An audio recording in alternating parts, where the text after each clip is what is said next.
Salve, salve rapaziada, tudo certo com vocês? Sejam muito bem-vindos a mais um conteúdo aqui do canal. Eu sou o Lucas Tadioto, esse é o canal Stake Cheia. Nesse vídeo vou trazer para vocês as minhas análises de futebol para os jogos dessa sexta-feira, onde teremos bons jogos aqui para a gente analisar. Destaque aqui para confrontos válidos pelo Campeonato Brasileiro, onde podemos ter aqui uma definição de quem pode estar mais próximo de fugir da zona de rebaixamento do campeonato. Então fica comigo aqui nesse vídeo que a gente vai pegar a calculadora e vai fazer umas contas aqui para ver quem que está correndo mais risco aqui dessa turma e ver quem pode se salvar nessa rodada, beleza? Se você gosta desse conteúdo, já deixa o like aqui no vídeo, se inscreve aqui no canal. Se você não for inscrito ainda, dá essa moral pra gente, comenta aqui nos comentários o que você acha desses jogos aí. Antes de falar de futebol brasileiro, vamos falar de alguns jogos bacanas que a gente tem aqui pela Europa nessa sexta-feira, tá? Na Alemanha, às 16h30, a gente tem aqui Mönchengladbach e Leipzig aqui, o favorito jogando fora de casa. O Leipzig vai para esse jogo aqui com odds de...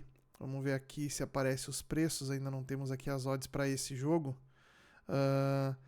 Bom, basicamente o que a gente pode imaginar aqui é o Leipzig favorito mesmo fora de casa. Se a gente pegar aqui o histórico na competição, estamos falando do vice-líder, o Leipzig com 25 pontos aqui em 11 jogos, e o Gladbach é apenas o 12º colocado com 12 pontos, então uma diferença grande entre as duas equipes aqui, embora o retrospecto recente da equipe do Gladbach aqui seja interessante. Venceu por 4-0 a equipe do São Paulo de Hamburgo, depois venceu aqui o Colônia por 3-1 e venceu na última rodada por 3-0 a equipe do Hoffenheim. Duas vitórias dessas três foram fora de casa. Então temos aqui uma equipe que vem fazendo um campeonato interessante a nível de reabilitação aqui na tabela.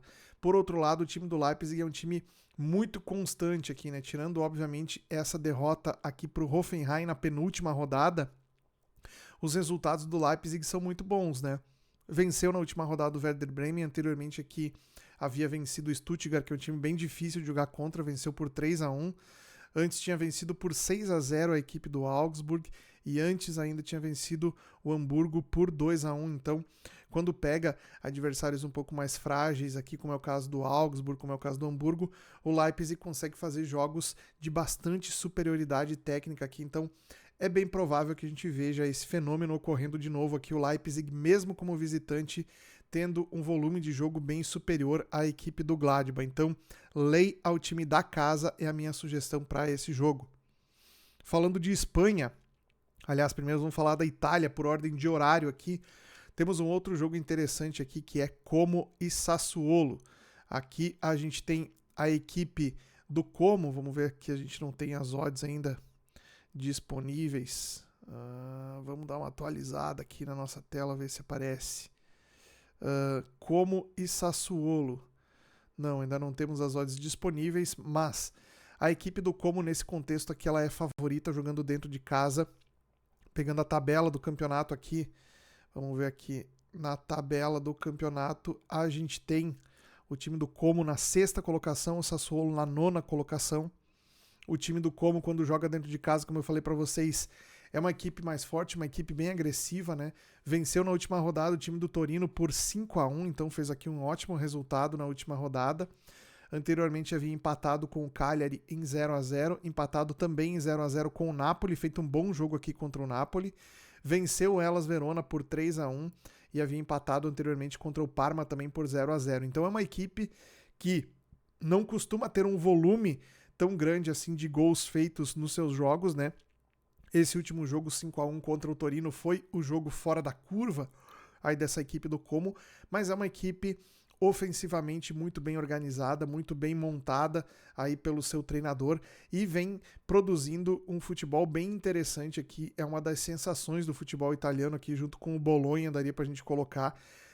Óbvio, não vamos colocar a Roma, que é a líder do campeonato, que vem jogando muito bem também, mas pegando o Bolonha e o Como, que são duas equipes que a gente normalmente veria do meio da tabela para baixo aqui, figurando entre os 6 primeiros colocados, é muito bacana da gente ver. Então temos aqui mais um jogo para tentar buscar aqui uma superioridade dessa equipe do Como, que tem aqui como principais jogadores o Álvaro Morata, centroavante aqui que a gente já viu jogar aí pela seleção espanhola, inclusive, aí tem uma trajetória importante no futebol, e o Nico Paz, argentino aqui, o camisa 10, canhoto, muito bom de bola, que joga aqui no meio campo desse time do Como, tá? Então, temos aqui jogadores importantes. Do lado do Sassuolo, talvez o principal nome seja o Berardi, né? Jogador aqui de seleção italiana, né? Principal peça desse sistema ofensivo aqui do Sassuolo, mas acredito aqui que seja um jogo para trabalharmos a correção de preço em lei ao visitante nesse caso aqui, certo? Seguindo adiante, então, a gente tem na Espanha um jogo aqui que eu não gosto para trabalhar mercado de match odds, tá? Mercado de probabilidades, porque Getafe e Elche são duas equipes que, apesar de não viver um momento tão ruim, né? As duas equipes aqui estão do meio para cima da tabela. O Getafe é o 7º e o Elche é o 10º colocados, né? Destaque para o Elche, que conseguiu um empate aqui contra o Real Madrid em 2-2 na última rodada. Poderia vencer o jogo, chegou a abrir 2-0, tomou um empate. Abriu 1-0, tomou um empate, abriu 2-1, tomou um empate de novo, de 2-2. E foi um jogo aqui onde o time teve a possibilidade, sim, de sair vitorioso contra o Real Madrid. Acabou não acontecendo, né? O Getafe é uma equipe que também tem bastante instabilidade, perdeu na última rodada para o Atlético de Madrid, anteriormente já havia perdido também por 1-0 para a equipe do Mallorca, mas é um time que quando joga dentro de casa tem aí um potencial interessante, né? Joga um pouco de maneira mais propositiva, né? Mais ofensiva. No entanto, são duas equipes que oferecem pouca leitura para a gente estar trabalhando a favor deles ou mesmo contra eles, né, no match odds. Então você pode assumir uma posição aqui contra alguma dessas equipes e tomar um gol contra a sua posição aí. Então, para mim, esse tipo de jogo aqui, eu gosto mais de trabalhar no mercado de over goals, tá? A gente não tem aparecendo as odds aqui no SofaScore nesse momento, mas a gente tem aqui uma possibilidade de trabalharmos essa linha no over 2,5 aqui, acima de 1,90, né? Pela média de gols feitos e sofridos aqui das duas equipes, né? A gente não tem médias assim tão altas, né? Então dá para tentar buscar um mercado de over 2,5 gols aqui, odds entre 1,80 e 1,90, certo? Bom, agora a gente vai falar então de campeonato brasileiro. 3 equipes aqui da zona de rebaixamento, né? Que hoje estão na zona de rebaixamento. Na verdade, o Sport já está rebaixado. O Santos, se não me engano, se não é o primeiro na zona de rebaixamento, a gente vai olhar a tabela agora, né? Mas vamos começar aqui pelo jogo das 19 horas, onde o Juventude, que é o vice-lanterna do campeonato, se não me engano, né? Juventude está aqui na 19ª colocação com 33 pontos.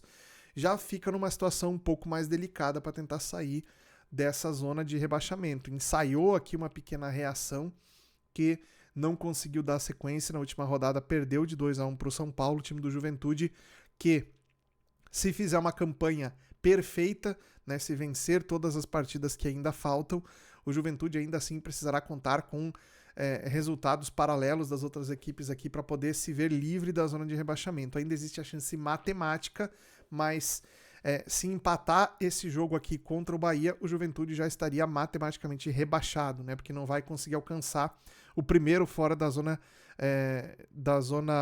o primeiro fora da zona de rebaixamento, que hoje é o Vitória com 39 pontos, né? Então ficaria aqui, né, com 6 pontos para disputar, não conseguiria alcançar o time do Vitória, que hoje a diferença é de 6 pontos para o Juventude, né? Então é um jogo de vida ou morte para o Juventude. No Alfredo Jaconi, uma equipe que, quando joga dentro de casa, consegue, né?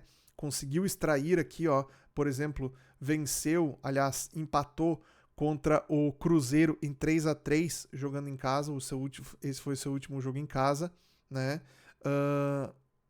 O outro jogo anterior foi uma vitória contra o Sport Recife por 2-0.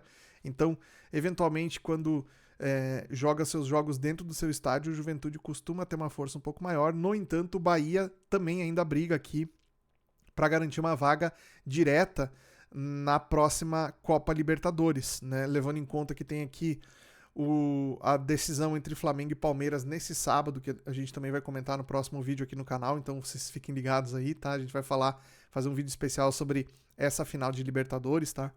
Vai abrir mais uma vaga que o Bahia poderá aproveitar caso se mantenha aqui nesse pelotão de cima. Então, para o Bahia também esses pontos são importantes. Esse jogo pode marcar o rebaixamento matemático do Juventude nessa rodada, certo?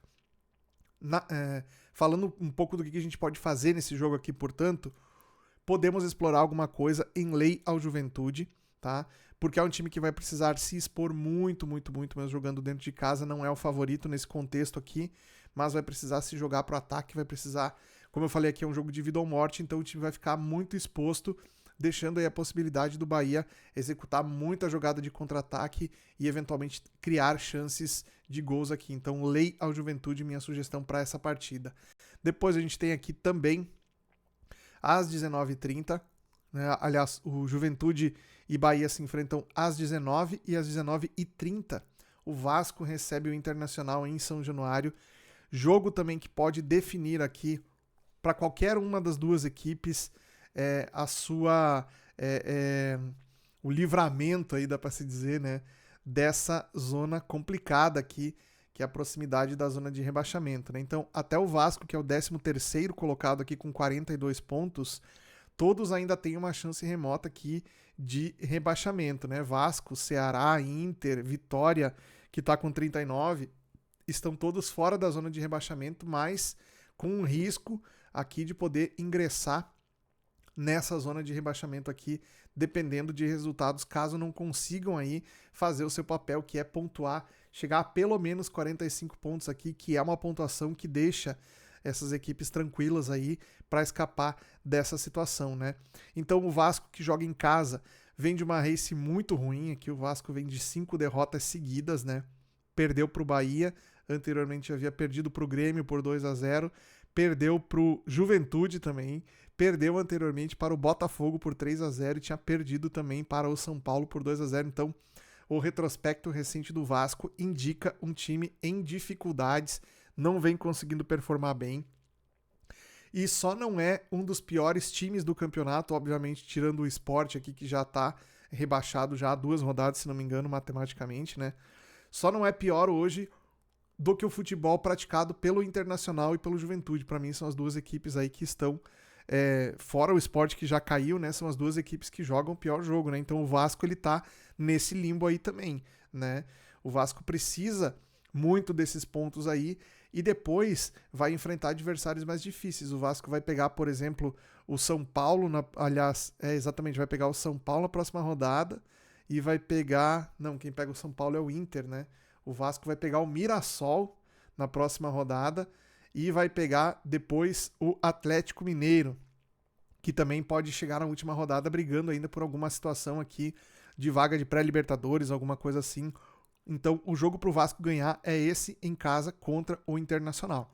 Já o Internacional, a gente pegar aqui, o time do Internacional que tem na tabela do campeonato 41 pontos, é o 15º, pode ainda se recuperar, mesmo que não vença o Vasco nesse contexto aqui. Porque a tabela do Internacional ainda tem, depois desse jogo contra o Vasco, tem o São Paulo, que ainda vai estar brigando por alguma coisa, então esse jogo aqui é um jogo também bem complicado para o Inter, mas tem na última rodada o Bragantino dentro do Beira-Rio, jogo que o Inter tem total condição aqui de somar 3 pontos, que seria a pontuação necessária para escapar dessa situação. Então não necessariamente aqui um mau resultado do Inter seja tão ruim pelo fato de que tem ainda condição aqui de buscar essa pontuação nos jogos seguintes, nas 2 partidas que ainda faltam, muito mais na última partida contra o Bragantino, tá? Esse jogo aqui é um jogo, na minha visão, interessante para o mercado de ambas marcam, tá? Acho que os 2 times têm condição de marcar gols aqui nesse jogo, pela necessidade das 2 equipes, pelo fato de que não pode deixar para depois, os times eles precisam buscar pelo resultado, o empate não é bom para nenhum deles, né? Então acredito que aqui sim a gente pode ter uma movimentação interessante para o mercado de gols, sobretudo o mercado de ambas marcam. A gente não tem os preços aqui, mas eu gosto bastante da possibilidade de ambas as equipes marcarem nesse jogo aqui, certo? Seguindo então, para terminar, a gente tem o Santos jogando dentro de casa contra o Sport Recife. O Santos que conseguiu arrancar um empate contra o Internacional depois de estar perdendo por 1-0 com um jogador a menos, né? Foi isso que aconteceu. Vamos dar uma olhada aqui como é que foi esse último jogo do Santos contra o Internacional. Vamos ver se a gente consegue pegar aqui. Não teve jogador expulso, não. O Santos, ele saiu perdendo para o Inter no primeiro tempo. Teve aqui um volume muito grande do Inter na primeira etapa. No segundo tempo, o Santos conseguiu empatar. O Inter também sentiu bastante fisicamente, mexeu errado. Acho que o treinador não conseguiu entender a postura ou tentou segurar o resultado. Trouxe o time para trás. O Santos cresceu no jogo e no final aqui quase ainda conseguiu a virada. Então, foram situações aqui que a gente pode esperar que para esse jogo o Santos tenha uma postura diferente. Saiu uma notícia no meio da semana que o Neymar não jogaria mais nessa temporada, mas agora, durante o dia de hoje, aí, outras notícias vieram de que o Neymar está treinando meio no sacrifício, está tentando ir, teria que operar o menisco do joelho, que ele já teve uma cirurgia ligamentar ali, né? Então teria que fazer uma outra cirurgia de reconstituição do menisco do joelho, né? Cirurgia essa que ele pretende adiar até o final do campeonato para tentar estar em campo aí nessas partidas finais aí e ajudar o Santos a sair dessa situação. Então, se o Neymar tiver, mesmo que no sacrifício, é um acréscimo aí para o time do Santos e tem total condição de fazer um jogo que some 3 pontos aqui contra o Sport, porque o Sport não joga por mais nada, né? Já tá rebaixado, tá de férias a equipe do Sport aqui. E muito provavelmente não vai ter mobilização suficiente aqui para tentar tirar pontos da equipe do Santos, tá? Então, aqui a gente tem que ir um pouco pela lógica também, embora os preços a favor do time do Santos devam estar bastante amassados para esse confronto aqui, não tem outro resultado que a gente não possa acreditar que seja a vitória do Santos jogando dentro de casa. Tem muita necessidade de somar esses pontos aqui, é fundamental para que o Santos consiga respirar e sair da zona da degola aqui. No final de semana teremos o jogo do Vitória contra o Mirassol, então um jogo bem difícil que também pode mexer em toda essa situação de tabela aqui, mas como a gente já tem visto nas últimas rodadas, oportunidades muito interessantes para trading acabam aparecendo nesse tipo de contexto aqui, então é para isso que eu quero alertar vocês. Estejam atentos porque nesses jogos dessa sexta-feira coisas interessantes a nível de mercado podem aparecer e a gente tem que estar atento para poder aproveitar, beleza? Era isso então, um grande abraço, nos vemos no próximo conteúdo, até lá.